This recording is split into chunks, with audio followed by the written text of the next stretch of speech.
मुकद्दर में जो लिखा है वो तो पा ही जाऊंगा, और रब ने मुझे इंसान बनाया है, मैं एक नया मुकद्दर बनाऊंगा, मैं एक नया मुकद्दर बनाऊंगा। नमस्कार, मैं हर्षद घाटोड़े आज लेकर आया हूं एक ऐसे हस्ती की सच्ची दास्तां जिसने खेलने कूदने की उम्र में मजदूरी की, लेकिन शिक्षा के महत्व को समझने पर हर हाल में पढ़ते रहे और अंत में अपनी मंजिल हासिल कर ही ली। यह कहानी है मध्य प्रदेश के पन्ना जिले की अजयगढ़ तहसील के गांव देवगांव में रहने वाले उस नौजवान की, जिसने अपनी पहली से 8वीं तक की पढ़ाई गांव के ही सरकारी स्कूल में हिंदी माध्यम से की। शाम को और रविवार को छुट्टी के दिन भैंसे चराने ले जाते। खेलने कूदने की उम्र में ही ये पैसे कमाने लग गए थे। इनके माता पिता इन्हें अपने साथ काम पर लेकर जाते। गर्मियों की छुट्टी में सुबह 4 बजे इन्हें जंगल में माता पिता के साथ तेंदुपत्ता तोड़ने जाना पड़ता था और ज्यादा से ज्यादा तेंदुपत्ता तोड़ने की कोशिश करते ताकि अधिक पैसे मिल सके। बारिश के मौसम में पिता के साथ जंगल में रोपण हेतु जाते। इनके पिता खड्डे खोदते और उन गड्ढों में मिट्टी निकालते, उन गड्ढों से मिट्टी निकालते। इनका परिवार एक बड़ा संयुक्त परिवार था। परिवार में 11वीं पास चाचा जो पोस्टमैन थे, अच्छा वेतन पाते थे, खुशहाल जीवन जी रहे थे। इन्होंने देखा कि इतनी मेहनत करने के बाद भी महज 200 से 400 रुपए ही प्राप्त होते। चाचा के परिवार की ओर देखकर इनकी मां इन्हें हमेशा प्रोत्साहित करती थी, कहती थी कि बेटा पढ़ोगे तो कम मेहनत से ज्यादा वेतन पाओगे। इन्हें भी लगता कि पढ़ाई से ही परिवर्तन आएगा, और फिर इन्होंने 8वीं कक्षा में अपने स्कूल में टॉप किया, जिसके लिए इन्हें सम्मानित भी किया गया। यह देखकर इन्हें लगा कि मुझे आगे भी पढ़ना चाहिए, कुछ करना चाहिए, क्योंकि यह जो सम्मान मिला है वह सिर्फ पढ़ाई से ही मिला है। इसलिए अब इन्होंने आगे 9वीं कक्षा में प्रवेश लेने की ठानी, लेकिन आसपास कोई स्कूल नहीं था। अजयगढ़ तहसील में स्कूल था, लेकिन इन्हें लगा कि पास में उतनी अच्छी पढ़ाई नहीं होगी। तभी इनके गुरु जो इनके शिक्षक रहे श्री सुरेंद्र जी सर ने इन्हें पन्ना के एक्सीलेंस स्कूल में बारे में बताया और सलाह दी कि वहां एडमिशन लो, अच्छी पढ़ाई होती है।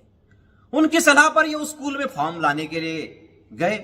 आखिरी दिन था, बस की छत पर बैठकर पहुंचे। वहां इन्हें एक परिचित मिल गए, जिन्होंने लास्ट डेट होने की वजह से रात 8 बजे तक बिठाकर इनका उस स्कूल का एंट्रेंस एग्जाम का फॉर्म भरवाया। एंट्रेंस एग्जाम पास हुए, अच्छे नंबर मिले तो इन्हें उस स्कूल में एडमिशन भी मिल गया।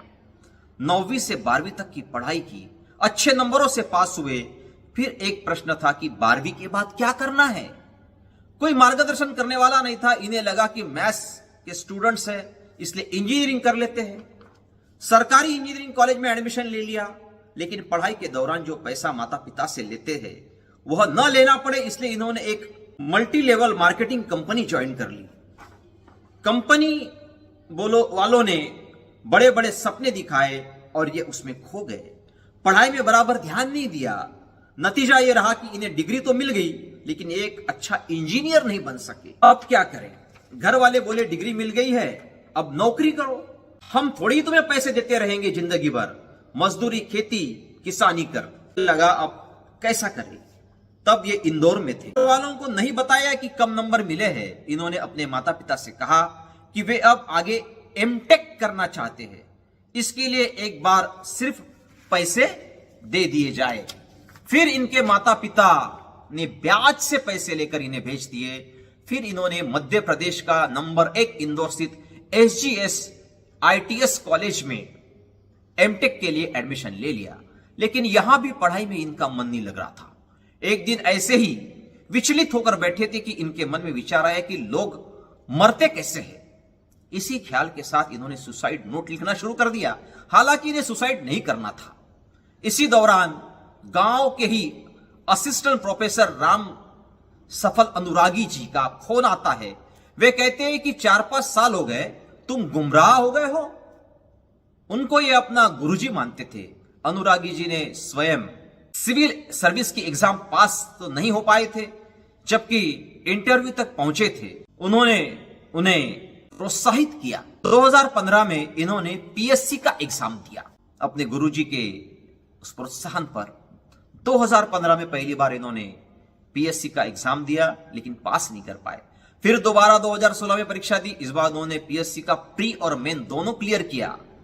बड़ी उम्मीद थी कि बड़े अधिकारी बन जाएंगे, लेकिन न हो सका। फाइनल रिजल्ट आया तो 4 नंबर से रह गए थे। बड़े निराश हुए, किसी को नहीं बताया। वैसे इस समय इनका फॉरेस्ट गार्ड की नौकरी में सिलेक्शन हो गया था और नौकरी कर रहे थे।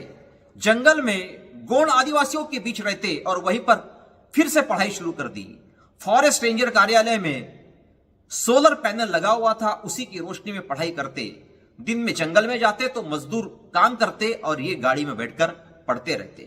परीक्षा के समय इन्हें डीएफओ अनुपम साई जी ने खूब मदद की। मात्र 3-4 महीने की ही नौकरी हुई थी, तब भी इन्हें पर्याप्त छुट्टियां दी, जिसकी वजह से ये मेंस की तैयारी कर सके। 11 जुलाई 2017 को इनके इंटरव्यू का रिजल्ट आया। उस वक्त ये जंगल में पौधे लगवाने गए थे। शाम को लौटे, छत पर गए। उस समय रिमझिम बारिश हो रही थी। मोबाइल खोला तो फोन आने शुरू हो गए। जंगल में नेटवर्क नहीं था। इन्हें लगा कि इतने कॉल आ रहे, जरूर कुछ तो हुआ होगा। वैसे तो कोई याद नहीं करता है। रिजल्ट पीडीएफ डाउनलोड होने में समय लग रहा था। इतने में दोस्त का कॉल आया। वो बोल रहा था बधाई बधाई।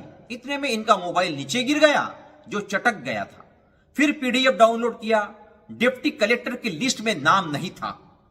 फिर डीएसपी की लिस्ट खोली, जिसमें नाम था। यह कहते हैं कि जब परफॉर्म करते हैं तो हमें लगता है कि हम परफेक्ट है, लेकिन सामने वाला आपका आकलन कैसे करता है, इस पर ही हमारी सफलता निर्भर होती है। जब रिजल्ट आया तब ये जंगल में थे। तीसरे दिन घर पहुंचे। शाम के समय परिवार वालों ने गांव वालों को ढोलक बजाकर इनका स्वागत किया। इस अवसर पर इनकी मां अपनी भावनाएं व्यक्त करते हुए कहती है, ये गरीबी देख, ऐ गरीबी देख, तेरा गुरूर टूट गया, तेरा मुंह काला हो गया, तू मेरी दहलीज पर बैठी रही और मेरा बेटा पुलिस वाला बन गया, मेरा बेटा पुलिस वाला बन गया। जी हां, मैं बात कर रहा हूं डीएसपी संतोष कुमार पटेल की, जिन्होंने यह साबित कर दिया कि मन में कुछ करने की हिम्मत हो, आगे बढ़ने का जुनून हो, तो परिस्थितियां कैसी भी हो, रास्ते निकल ही जाते हैं। संतोष कुमार कहते हैं कि जीवन में बहुत आलोचक मिलते हैं, टांग खींचने वाले भी मिलते हैं, लेकिन इन परिस्थितियों में भी जब हम अपने लक्ष्य की ओर जाते हैं तो कितनी कठिनाइयों का सामना करना पड़ता है। इसे वे इन पंक्तियों में व्यक्त करते हैं। काल बदल बन छाए थे, बादल बन छाए थे, मुझे हराने आए थे, और कुछ दुश्मन खुशबू बनकर मन भटकाने आए थे। मेरे हुनर की तौहीन करी, ना काबिल बताया मुझे, और मेरे सपनों को गुब्बारा समझकर सुई से डराया मुझे। बदली उम्र खाली जेब देख अपनों ने मुझसे मुंह मोड़ा, फिर भी मेरी जीत हुई, क्योंकि मैंने गिरकर मैदान नहीं छोड़ा।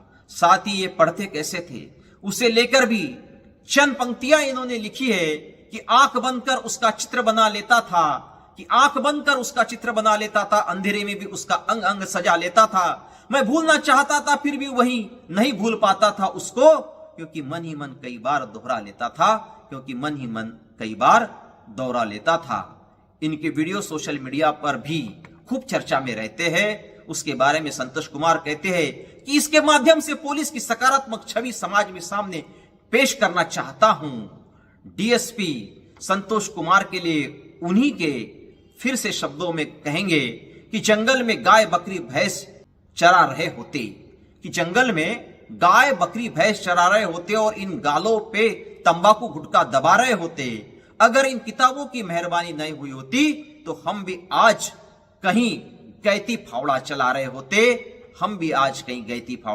रहे होते। संतोष जी के संघर्ष को मैं नमन करता हूं। और तो और यह थी संतोष कुमार जी की कहानी, हर्षद की जुबानी। फिर मिलेंगे ऐसी ही किसी हस्ती के बुलंद हौसलों की सच्ची दास्तां के साथ।